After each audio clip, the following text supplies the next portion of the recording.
So firstly, I'd like to apologise to all my subscribers for the lack of videos over the last couple of months. And the main reason for that is that I've been really busy building this at the bottom of my garden.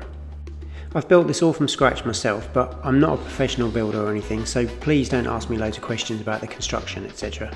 There's lots of videos on YouTube that come from people that know far more about that side of things than I do. I'm always getting lots of questions about my table and the size of the room that I make the videos in, so I just thought I'd give you a little tour of the new pool room together with some facts and figures. So obviously I built this room in order to be able to move my table out of the kitchen and into a room with a bit more space. But the main purpose of this building is actually to serve as my office where I work as a 3D animator. This is where I also do all the editing and the graphics for the pool school videos. I can then just put my phone up on the tripod here and have a good view of the table for making the videos. And then the other end of the room is just for leisure with the pool table and somewhere to sit. I've got some big patio doors on the front here just to get some nice natural light onto the table, which is a supreme winner. This is a standard 7-foot English pool table, and you can tell that by the shape of the jaws, which are rounded as opposed to the angled jaws that you'd find on an American table. This is the most common size of English pool table size that you'll find, and they're also available as 6 feet or 8 feet tables, although the 8 foot are not quite so common. It's also worth remembering that the way pool tables are measured and referred to can differ a little bit. A 7-foot English table actually has a playing surface of about 6 foot by 3 foot, with an overall size of approximately 7 foot by 4 foot. Whilst the playing surface stays the same, the overall measurements can vary a little bit from one manufacturer to another, so it's always worth remembering that when you're planning a room. When people talk about a 9-foot American table, this is referring to the playing area, not the overall table size. It can be quite confusing, so if you are planning a room, then make sure that you have the external sizes of the table just to be sure. I purposefully designed this room to give me a full queue clearance all the way around the table. There's plenty of room at either end, but the sides are close to what I would say is the minimum before you need to start raising the queue. I've got 58 inches either side of the table and 97 inches at the end, which give the room a total size of 163 inches by 277 inches, or roughly 13.5 feet by 23 feet. Then over the table I have a supreme LED table light. This is set at a distance of 32 inches above the playing surface of the table. The pool balls that I use are super Aramith Pro Cup balls, which are really worth the money, and they're a million times better than those heavy lifeless balls that you'll find down the local pub. Then the table has just been reclothed with a Hainsworth Precision in silver. It's a napped cloth, but it's incredibly fine, which makes it really fast. Be warned, it can mark quite easily if you're not careful with it, but it's a beautiful cloth to play on. Before this I had a Strachan Superfine, which is also an excellent cloth.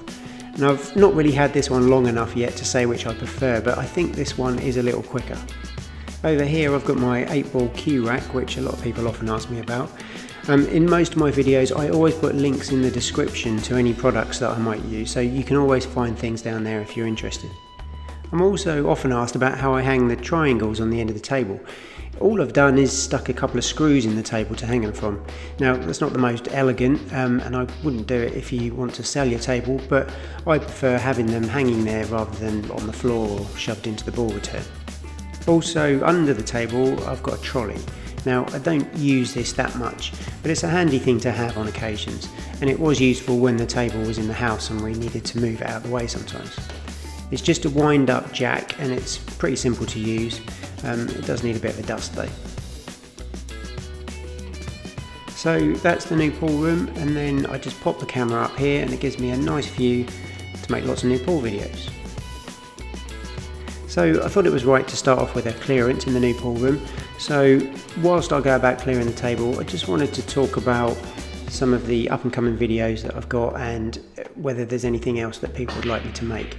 I've been requested to make a video about swerving the cue ball, which I'll be doing shortly. I've also had several requests to try and cover the different rule sets that there are. There's obviously various rule sets in pool, and there's a lot of confusion between different rule sets, and I know lots of people get into arguments with people down the pub about what rules they should be playing. So I'm going to try and cover that probably in several videos, because there's a lot to it in the different rule sets, and try and compare them so that people can weigh up which rule set suits them, and see how they differ. I've covered lots of subjects. If you look at my library videos, I've got most things covered in there, but if anybody feels that there's anything that I haven't covered that they'd like to see, or maybe there's something in there that they'd like to see covered in more detail, then feel free to leave me a comment below the video. I always try my best where possible to answer people's questions and get back to them if I can. I can't make every video that everybody suggests, but I try where possible to take on board what people are looking to see, and trying to make some new videos, interesting things that people would like to see in the future.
If you want to see more practice routines and pool tutorials, then please remember to subscribe.